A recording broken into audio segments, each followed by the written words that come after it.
भारतीय संविधान एवं राज्य व्यवस्था में इस समय हम उपराष्ट्रपति की चर्चा कर रहे हैं, यानी क्या वाइस प्रेसिडेंट ऑफ इंडिया है ना। उपराष्ट्रपति को अगर देखा जाए तो भारतीय संविधान में उसका पोस्ट के अकॉर्डिंग यानी पद के अनुसार, यानी उपराष्ट्रपति भारत में पदानुक्रम में किस स्थान पे आता है? द्वितीय स्थान पे आता है। उपराष्ट्रपति को देखा जाएगा पदानुक्रम में यह द्वितीय स्थान पे है। कौन? उपराष्ट्रपति। जिस अनुच्छेद 63 में ये कहा गया है कि भारत का एक उपराष्ट्रपति होगा,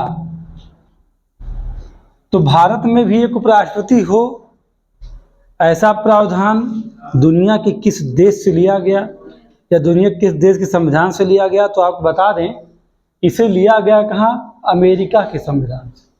यानी उपराष्ट्रपति का जो प्रावधान है यह अमेरिकी संविधान से लिया गया है। एक बात और बता दें, उपराष्ट्रपति राज्यसभा का क्या होता है? पदेन सभापति होता है। ये किसका? राज्यसभा का। यह क्या है? पदेन सभापति होता है उपराष्ट्रपति आपका। जब ये पता लग जाता है कि जैसे आप पढ़ते हैं क्या, आर्टिकल 52 पढ़ते, उसमें लिखा क्या है कि भारत का एक राष्ट्रपति होगा। क्या? 52 को पढ़ते हैं, और जैसे ही उसमें आप देखते हैं कि ठीक कहाँ आर्टिकल 63 में कहा जाता है क्या कि भारत का एक उपराष्ट्रपति होगा, यानी अनुच्छेद 63 में। तो वह जैसे राष्ट्रपति का हमारा निर्वाचन है, वैसे किसका निर्वाचन है? उपराष्ट्रपति का भी है। तो ये बात होती है कि उपराष्ट्रपति का निर्वाचन संविधान के किस अनुच्छेद में है? तो उपराष्ट्रपति का निर्वाचन संविधान के आर्टिकल 66 में है। यानी अगर ये कहा जाए कि उसका निर्वाचक मंडल कैसे बनेगा, वो निर्वाचित कैसे होगा, उसकी योग्यताएं क्या होंगी, सारी बातों को हम देखें तो कहाँ मिलेगा? वो अनुच्छेद 66 में मिलेगा। आर्टिकल 66 के कई सब क्लाज हैं, जैसे 66 का सब क्लाज 1 का ए, 66 1 का बी, और 66 का 2 सब क्लाज 2, सब क्लाज 3 और सब क्लाज 4। अगर ये आपसे सवाल किया जाए कि उपराष्ट्रपति का निर्वाचक मंडल किस अनुच्छेद में है, तो आप बताएंगे अनुच्छेद 66 1 के ए में है, या आर्टिकल 66 सब क्लाज 1A में क्या है? उपराष्ट्रपति का निर्वाचक मंडल है। यानी कि उपराष्ट्रपति के निर्वाचन में वो कौन लोग होंगे जो मतदान करेंगे, हम उसकी बात कर रहे हैं। इन्हें राष्ट्रपति को वोट देने वाले कौन लोग होंगे? निर्वाचक मंडल का मतलब यही है कि वो कौन लोग हैं जो मतदान करेंगे, किसके पक्ष में? उपराष्ट्रपति के पक्ष में। या उपराष्ट्रपति को कौन लोग चुनेंगे? तो आपने राष्ट्रपति के बारे में देखा था क्या कि राष्ट्रपति जो है हमारा, उसको चुनने वाले कौन होते हैं? लोकसभा, राज्यसभा और राज्य विधानसभाओं के निर्वाचित सदस्य होते हैं।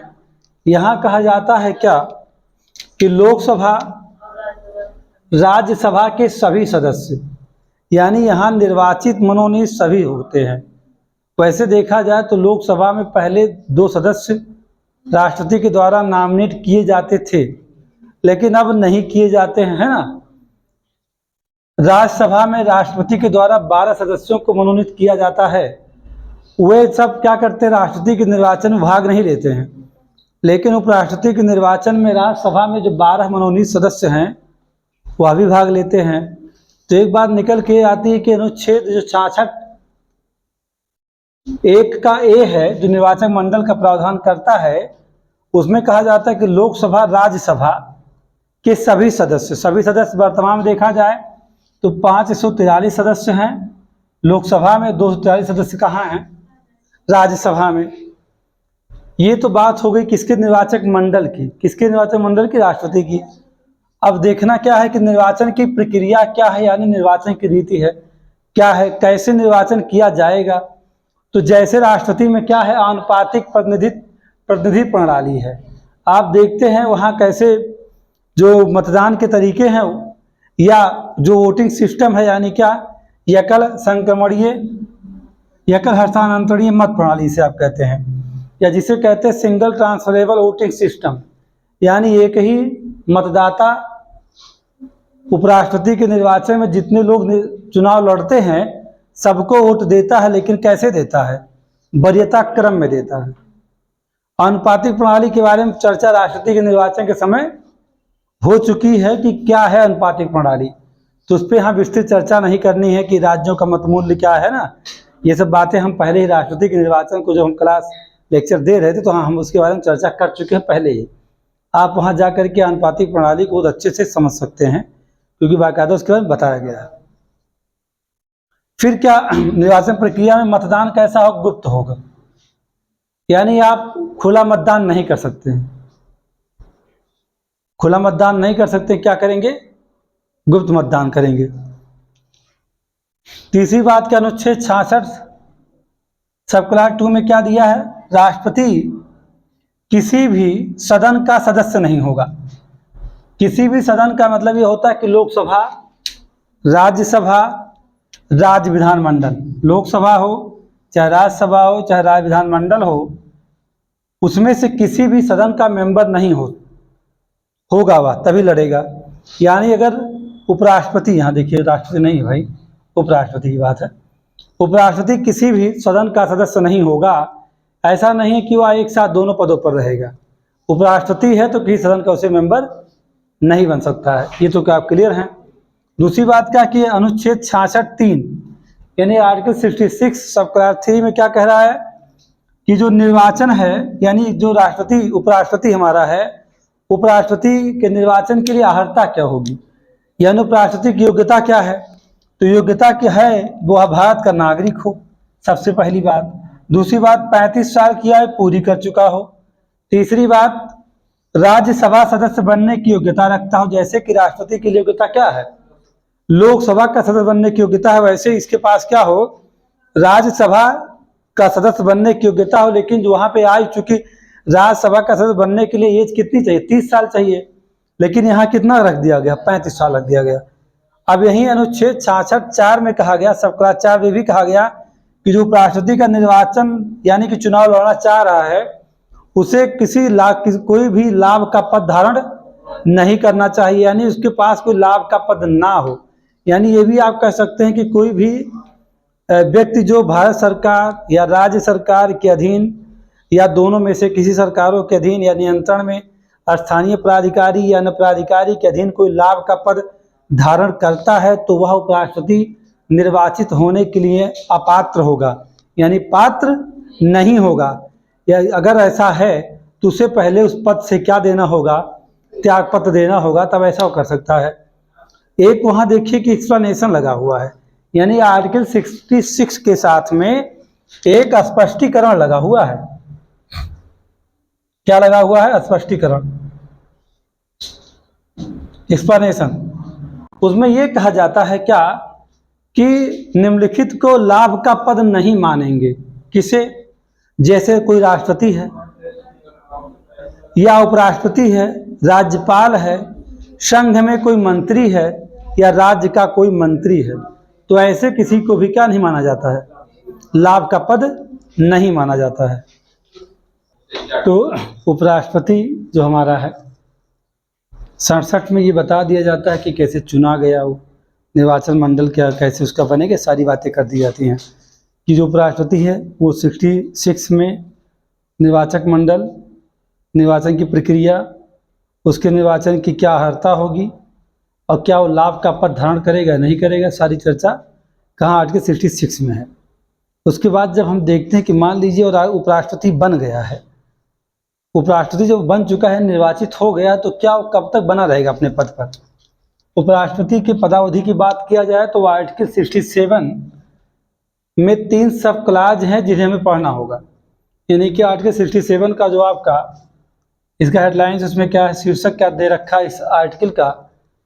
उपराष्ट्रपति की पदावधि और हटाए जाने की प्रक्रिया, है ना। उपराष्ट्रपति की पदावधि क्या है और उसे किस प्रक्रिया के द्वारा हम हटा सकते हैं। यानी आप ये मत कहिए कि इसके ऊपर महाभियोग लगाया जाता है।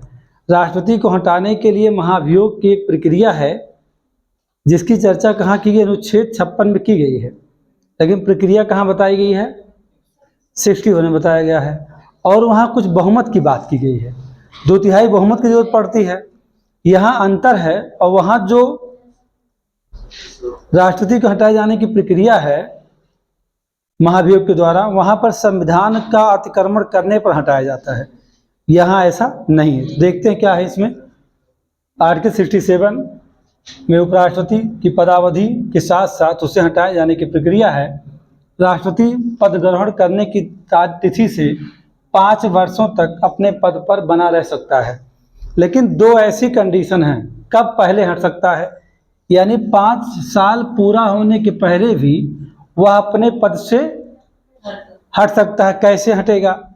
अगर वो चाहे तो राष्ट्रपति को क्या करे, लिखित रूप में राष्ट्रपति को संबोधित कर अपना त्याग पत्र वो दे सकता है। कौन? उपराष्ट्रपति। एक तो उसके समय से पहले हटने की प्रक्रिया यह है। दूसरी क्या, यदि संसद एक संकल्प पारित कर दे, क्या संसद एक संकल्प पारित कर समय से पहले, यानी कि समय पूर्व ही उसे पद से हटा सकती है, उसके लिए क्या एक संकल्प आता है। ऐसे संकल्प की बात कहाँ की गई? आर्टिकल 67 सब क्लास 2 में की गई है। और आप समझिएगा कि जो उसे त्यागपत्र देता है, जो कोई त्यागपत्र देना चाहे तो उसका प्रावधान कहाँ है? 67 सब क्लास 1 में है। और 2 में क्या है कि संसद संकल्प पारित करके उपराष्ट्रपति को समय से पहले उसे पद से हटा सकती है। कैसे? या और दूसरी बात ये भी समझिएगा कि यह कैसे ऐसा होगा। ऐसा होने के लिए जो प्रक्रिया बताई गई है, कैसे हटा सकता है एक संकल्प द्वारा, वो कहाँ है? वो आर्टिकल 67(2) में ही है। क्या कहता है कि राज्य ऐसा संकल्प, यानी संकल्प मीन्स क्या होता है? प्रस्ताव होता है, प्रपोजल। ये बात ध्यान रखिएगा, एक प्रस्ताव आता है, प्रस्ताव ही क्या है? संकल्प है। ये बात समझिएगा। तो जो संकल्प है वह राज्यसभा में ही लाया जाएगा, ध्यान रखिएगा। जबकि जो राष्ट्रपति का महाभियोग की प्रक्रिया होती है तो उसमें दोनों सदनों में से कहीं भी ला सकते हो, चाहे लोकसभा चाहे राज्यसभा। जबकि यहाँ क्या अंतर है? ऐसा संकल्प लाने के लिए उपराष्ट्रपति को हटाने का कहा आएगा? राज्यसभा में ही लाया जाएगा, यह शर्त है इसकी। समझ गए? अब बात समझ में आया सेजल कि नहीं? महाभियोग पता है ना 61? वहाँ हटाने के लिए, राष्ट्रपति को हटाना हो तो हम क्या करते हैं? हम किसी भी सदन में कार्यवाही की शुरुआत कर सकते हैं, है ना? 1/4 सदस्यों के बहुमत के साथ प्रस्ताव ला सकते हैं। और यहाँ क्या है? उपराष्ट्रपति में एक संकल्प है, कोई महाभियोग की प्रक्रिया नहीं, प्रस्ताव लाया जाएगा और राज्यसभा में ही लाया जाएगा।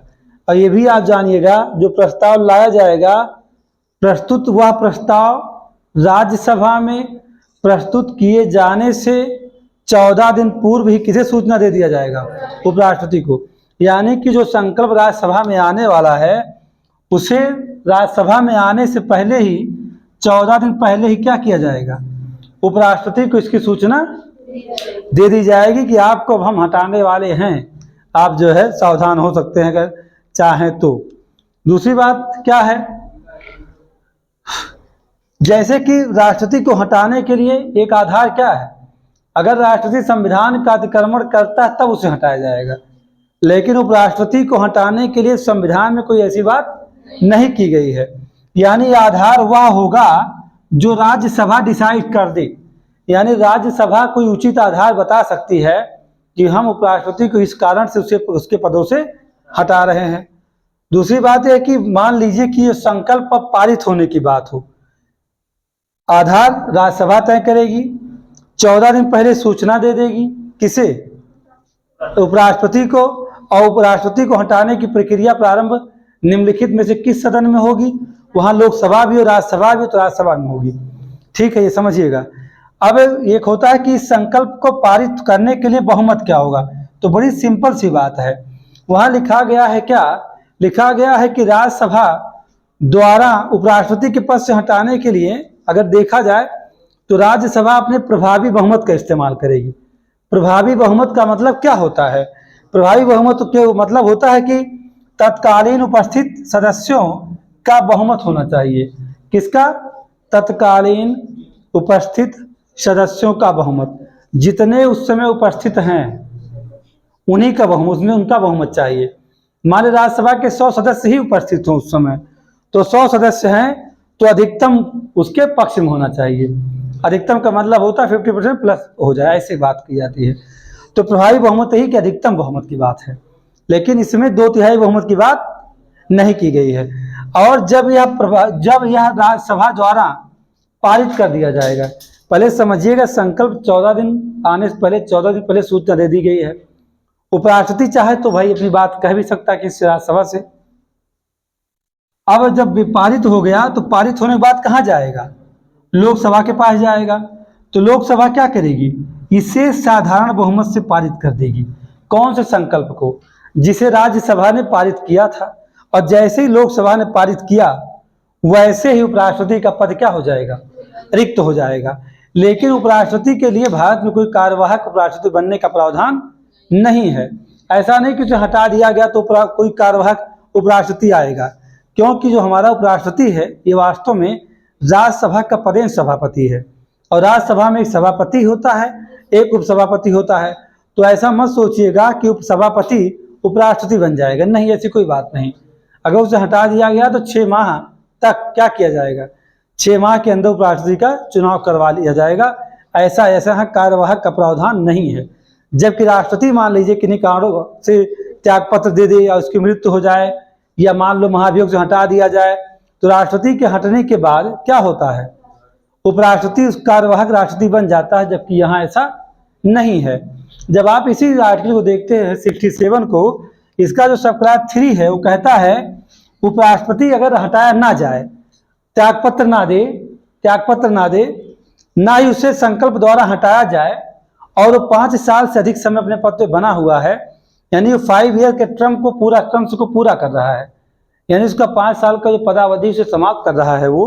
और बीच में क्या हो गया कि उपराष्ट्रपति का निर्वाचन नहीं हो पाया है और इसका पदावधि पूरी हो चुकी है, तो वह तब तक अपने पद पे बना रहेगा जब तक कि उसका उत्तराधिकारी ना आ जाए, तब तक वह अपने पद पर आसीन रहेगा। कौन, उपराष्ट्रपति अपने पद पर रहेगा। यही आपको कहाँ देखना है इस चीज को, यह आपको देखना है आर्टिकल 67 सब क्लास 3 में। यहाँ तक अगर कोई प्रॉब्लम आपको हुई हो तो आप पूछ सकते हैं। आर्टिकल 68 जो है वह उपराष्ट्रपति के पद की रिक्ति भरने की अवधि की बात करता है। यानी मान लेते हैं कि राष्ट्रपति के पद की अवधि समाप्त हो जाए, उपराष्ट्रपति का जो पदावधि है वो कितना है, 5 ईयर है ना, और 5 साल की उसकी अवधि समाप्त हो जाए तो जाहिर सी बात है उसका पद रिक्त हो जाएगा। यही मतलब कहने का है। पद रिक्ति का तात्पर्य क्या, यही तो है कि 5 साल का उसको जो पदावधि है समाप्त हो जाए। तो यह जिम्मेदारी भारत निर्वाचन आयोग की है क्या, कि उपराष्ट्रपति का जो पदावधि है समाप्त होने से पहले, यानी 5 साल के पहले ही क्या कर दिया जाए, निर्वाचन संपन्न कर दिया जाए, यानी उपराष्ट्रपति का निर्वाचन कर लिया जाए। यह दायित्व होता है किसके ऊपर, भारत निर्वाचन आयोग का, वही करवाता है। ध्यान रखिएगा इस बात को कि राष्ट्रपति का जो निर्वाचन है इलेक्शन कमीशन ऑफ इंडिया ही करवाता है ना। तो उपराष्ट्रपति के पद की रिक्ति भरने की अवधि क्या है कि 5 वर्ष जो होता है 5 ईयर्स का, उससे समाप्त होने के पहले ही निर्वाचन करवा लिया जाए किसका, उपराष्ट्रपति का। अगर मान लीजिए उपराष्ट्रपति की मृत्यु हो जाए, अब सवाल उठा कि अगर मान लेते हैं कि इसकी मृत्यु हो गई, यार इसने क्या किया, और उपराष्ट्रपति ने क्या दे दिया, त्याग पत्र दे दिया, या उपराष्ट्रपति ने क्या किया, उसे पद से हटा दिया गया। हटाने का मतलब आप समझ रहे हैं, एक संकल्प के द्वारा हटाया जाता है, उपराष्ट्रपति को हटा दिया जाए, या अन्य कोई कारण हो कि वह पद पे नहीं रह गया है। अन्य कारण का मतलब समझ है कोई रोग से ग्रसित हो गया, कुछ हो गया, तो ऐसी स्थिति में जानते हैं यथाशीघ्र ये प्रयास किया जाएगा कि यथाशीघ्र क्या कर दिया जाए, निर्वाचन करवा दिया जाए। यथाशीघ्र क्या होगा, निर्वाचन। जैसा कि भी आप लोगों का सवाल था कि मान लीजिए उपराष्ट्रपति ना रहे, उपराष्ट्रपति का पद रिक्त हो जाए, तो क्या कार्यवाहक कौन बनेगा, राष्ट्रपति। तो उपराष्ट्रपति कौन बनेगा कार्यवाहक, तो किसने कहा नहीं, जो राष्ट्रपति है वही उपराष्ट्रपति का काम करेगा। यही बात तो हुई थी। ऐसा नहीं है भाई, ऐसा मत सोचिए। तो इस तरह आप कह सकते हैं कि जो आर्टिकल 68 सब क्लास 2 है इसी का, यानी क्या आर्टिकल 68 सब क्लास 2 क्या कहता है? कहता है कि इस प्रकार अगर देखा जाए तो जो निर्वाचित उपराष्ट्रपति है वह अनुच्छेद 67 के अधीन पूरे 5 वर्ष तक अपने पद पर बना रहता है। मान लेते हैं कि उपराष्ट्रपति की मृत्यु हो गई और उपराष्ट्रपति जो वर्तमान में हैं जगदीप धनखड़, हाँ, तो मान लीजिए उनकी मृत्यु हो जाए तो जो चुनाव होगा वो ऐसा नहीं कि बचे हुए शेष अवधि के लिए होगा, वो 5 वर्ष के लिए होगा। ये बात कहाँ कही गई है? आर्टिकल 68 सब क्लास 2 में कही गई है। तो उपराष्ट्रपति का निर्वाचन जो होगा वो बचे हुए शेष अवधि के लिए नहीं होगा, वह क्या होगा? वो 5 वर्ष के लिए होगा, यानी जो पदावधि होगी 5 सालों तक ही रहेगी। दूसरी बात और आपसे ये करना है कि आखिरकार जब इतनी बातें हो गई तो उपराष्ट्रपति जो हमारा है इसके शपथ की बात कहाँ की गई है? तो जो उपराष्ट्रपति है इसका शपथ जानते कहाँ है? आर्टिकल 69 में है। कहाँ है? आर्टिकल 69 में क्या है? उपराष्ट्रपति का शपथ है। इस बात को आप ध्यान रखिए कि उपराष्ट्रपति, राज्यपाल और राष्ट्रपति का शपथ अनुसूची 3 में नहीं दिया गया है, बाकी लोगों का शपथ दिया गया है। यानी कि राष्ट्रपति का जो शपथ है वो कहाँ है? आर्टिकल 60 में है, वहाँ रखा गया है। जो हमारा राज्यपाल है उसका शपथ कहाँ? 169 में है। और इसका शपथ कहाँ है? 159 है क्या उसका? हाँ, राज्यपाल का शपथ कहाँ है? 159 यानी 159 में, 169 नहीं, 159 में है। और उपराष्ट्रपति का शपथ कहाँ है? आर्टिकल 69 में है। तो जैसे एक सुधार हमेशा कर लेना चाहिए। कभी कभी ऐसा होता है कि मैं बोल देता हूँ कि, या कह सकते हैं जुबान फिसल जाती है इस पर कि हाँ आर्टिकल कहाँ है? 169 में है ना, लेकिन 169 में राज्यपाल का शपथ नहीं है, वह कहाँ है? 159 में है, यानी 159 में है ना। और आर्टिकल 69 में उपराष्ट्रपति का शपथ है। इन तीनों का शपथ का जो प्रारूप है वो अनुसूची 3 में नहीं दिया गया है। अब जानते हैं उपराष्ट्रपति शपथ लेगा तो शपथ लेते समय किसके समक्ष जाएगा? राष्ट्रपति के समक्ष ही शपथ लेगा। शपथ किसके समक्ष लेता है उपराष्ट्रपति? शपथ लेता है राष्ट्रपति के समक्ष। और शपथ किस बात की लेता है? कि क्या कहता है? कहता है कि संविधान के प्रति क्या रखूंगा? सच्ची निष्ठा। संविधान के प्रति मैं क्या रखूंगा? सच्ची श्रद्धा रखूंगा और अपने कर्तव्यों का श्रद्धापूर्वक पालन करूंगा। इस बात की शपथ और राष्ट्रपति के समक्ष लेता है कौन? उपराष्ट्रपति लेता है। अब एक सवाल उठता है कि आखिरकार उपराष्ट्रपति को रखा ही क्यों गया है? उपराष्ट्रपति के कार्य क्या हैं? उपराष्ट्रपति के कार्य क्या हैं ये देख लीजिए आप। वैसे देखा जाए तो उपराष्ट्रपति का मात्र एक ही कार्य होता है, उपराष्ट्रपति के रूप में उपराष्ट्रपति का काम, जबकि बाकी काम वो क्या करता है? कभी राज्यसभा का सभापति है तो कभी क्या है? कार्यवाहक राष्ट्रपति है। लेकिन उपराष्ट्रपति के रूप में उपराष्ट्रपति खाली एक काम करता है, क्या? राष्ट्रपति का त्यागपत्र स्वीकार करता है, बस। इसके अलावा कोई काम नहीं करता हो, इसके पास और कोई काम है। लेकिन ये राज्यसभा के सभापति के रूप में जो कार्य करता है उसका वर्णन कहाँ है? आर्टिकल 64, 89 वहाँ आपको मिलने वाला है। कहाँ मिलने वाला? 64 और 89 में आपको मिलेगा क्या? इसके कार्यों का वर्णन। दूसरी बात है, राष्ट्रपति का पद अगर मान लेते किसी कारणों से रिक्त हो जाए तो यह कार्यवाहक राष्ट्रपति की भूमिका में होता है। ये बात कहाँ है? आर्टिकल 65 सब क्लास 1 में है। यानी ये तो क्या हो गया? उपराष्ट्रपति तो राष्ट्रपति बन गया, तो उपराष्ट्रपति का कोई काम तो कर नहीं रहा, ठीक। और यही देखेंगे कि आर्टिकल 65 सब क्लास 2 को तो कहता है कि राष्ट्रपति मान लीजिए किन्हीं कारणों से यानी बीमार हो गया या और किन्हीं कारण से अनुपस्थित, माने कहीं चला गया है, नहीं देश के अंदर, कुछ समय विदेश गया है, या उसका कोई दौरा है, या मान लेते हैं अन्य कोई कारण हो, या वो जिनकी वजह से वो काम नहीं कर सकता है, हो सकता है कोई अंग शैथिल्य हो जाए, कोई बीमारी हो गई उसे, वो काम नहीं कर सकता है, लेकिन पद से तो हटाया नहीं गया है, तो जानते हैं क्या होगा? तो वहाँ उपराष्ट्रपति तब तक राष्ट्रपति का कार्य करेगा जब तक कि राष्ट्रपति पुनः अपना कार्यभार ग्रहण नहीं कर लेता, तब तक बना रहेगा। और ये प्रावधान है आर्टिकल 65 सब क्लास 2 में। यानी कि उपराष्ट्रपति हमेशा कभी राज्यसभा का सभापति बन जाता है और कभी क्या बन जाता है? कभी वो क्या बन जाएगा? राष्ट्रपति का जो काम करेगा कार्यवाहक के रूप में। 2 कंडीशन बनेंगी वहाँ, एक तो उसके पास वैसे ही पद से रिक्त होने पर तब आएगा राष्ट्रपति कार्यवाहक बन करके, और या तो मान लीजिए किन्हीं कारणों से कहीं उसका दौरा हो, विदेश दौरा हो, या लंबे समय का दौरा हो या किन्हीं कारण बीमार हो पड़ जाए, या मान लेते हैं और भी रीज़न हो कि मानसिक कोई ऐसी बात हो, कुछ भी जो भी रीज़न उसके सामने अन्य कारण, मतलब कि बहुत सारे रीज़न उसमें आ जाते हैं।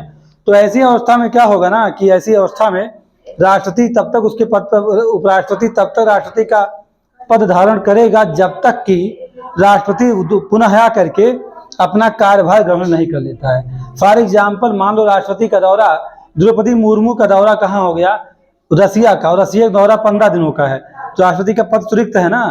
तो जब दौरे पे जाएंगी तो जाहिर सी बात है कि जिम्मेदारी कहीं ना कहीं किसी दी ही जाएगी। या मान लो कि द्रौपदी मुर्मू क्या हो जाए, बीमार पड़ जाए, तब क्या होगा, है ना, ये चीजें हैं। तो उसमें वो देखता है, बाकी ऐसी कुछ नहीं है। कार्यवाहक भूमिका में तभी आता है जब पूरी तरह पद रिक्त हो जाता है, इसको कार्यवाहक भूमिका नहीं कहा जाएगा। जो आर्टिकल 65 सब क्लास 2 है, इसे उपराष्ट्रपति की कार्यवाहक भूमिका नहीं है, क्योंकि वह कुछ समय के लिए अनुपस्थित हो रहा है, तब तक के लिए खाली आप क्या हैं, राष्ट्रपति का काम कर रहे हैं। तो लेकिन आप राष्ट्रपति का ही काम करेंगे, राष्ट्रसभा में जाएंगे तो राज्यसभा सभापति का काम करेंगे। अर्थात सीधी सी बात यहाँ पर है कि उपराष्ट्रपति खाली एक बार अपना उपराष्ट्रपति रूप में काम करेगा, जब वो राष्ट्रपति का कभी त्यागपत्र लेना होगा तब। तो आप सोच रहे होंगे कि विदेश जाने पर, मान लिया राष्ट्रपति विदेश दौरे पे हों, तो मान लिया 15 दिन, 1 महीना या देश के अंदर ना हो, तो उस समय क्या होगा। तो उस समय कार्य करता है, किसका कार्य करता है, राष्ट्रपति का वो काम करता है, खुद का उपराष्ट्रपति काम नहीं करता है। लेकिन यहाँ कार्यवाहक नहीं कहा जाता है, नहीं समझे आप। यहाँ सिर्फ उपराष्ट्रपति राष्ट्रपति का काम करता है 65 सब क्लास 2 में। यहाँ कार्यवाहक नहीं कहा जाता है, ये कहा जाता है कि उपराष्ट्रपति तब तक काम करेगा जब तक राष्ट्रपति नहीं आ जाएगा। जब पूरी तरह पद रिक्त हो जाता है तब कार्यवाहक के रूप में आसीन होता है। नहीं समझे क्या। यहाँ चुनाव नहीं होगा तुरंत। देखिए दो, एक बहुत मायने डिफरेंट है 65(1) में और 65(2) में। जानते यहाँ पर क्या, अगर मान लेते हैं कि कार्यवाहक मान लिया जाएगा तो 6 महीने के अंदर क्या करवाना पड़ेगा, राष्ट्रपति का चुनाव करवाना पड़ेगा। यही रीजन है कि वह कार्यवाहक नहीं कहा जाता है, ये कहा जाता है 65(2) में कि उपराष्ट्रपति राष्ट्रपति का तब तक काम करेगा जब तक कि राष्ट्रपति पुनः अपना कार्यभार है, पद नहीं, पद उसका बना हुआ है, पद से मुक्त नहीं, ध्यान, पद है, यहाँ लिखा गया क्या, कार्यभार ग्रहण नहीं कर लेता है, तब तक उपराष्ट्रपति राष्ट्रपति का काम करेगा। अब समझ गए। यानी वैदेशिक यात्रा के दौरान उपराष्ट्रपति राष्ट्रपति का काम करता है, लेकिन वह कार्यवाहक राष्ट्रपति नहीं कहलाता है।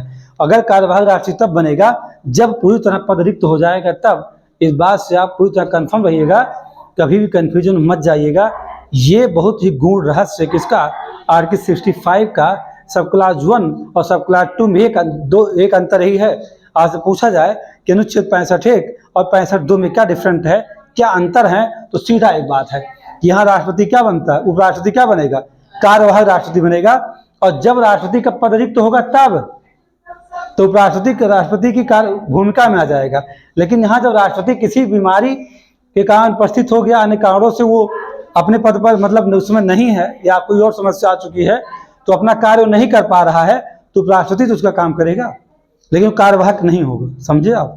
कार्यवाहक उपराष्ट्रपति, देश का कार्यवाहक राष्ट्रपति तब बनेगा जब पूरी तरह पद रिक्त हो जाएगा और 6 माह के अंदर राष्ट्रपति का चुनाव हो जाएगा। यहाँ चुनाव नहीं होगा, बीमार है, अनुपस्थित है, वैदेशिक यात्रा पर है 2 महीने के लिए, तो ऐसी स्थिति में उपराष्ट्रपति राष्ट्रपति का सारा काम करेगा, लेकिन वह कार्यवाहक राष्ट्रपति नहीं होगा। ये 65(2) कहता है। तो ये सारी बातें समझ में आती हैं, तो बहुत अच्छी बात है। दूसरी बात क्या इसमें और है क्या कि मान लेते हैं राष्ट्रपति और उपराष्ट्रपति एक आर्टिकल ऐसा बचता है जिसको आपको जानना चाहिए। क्या, आर्टिकल 71।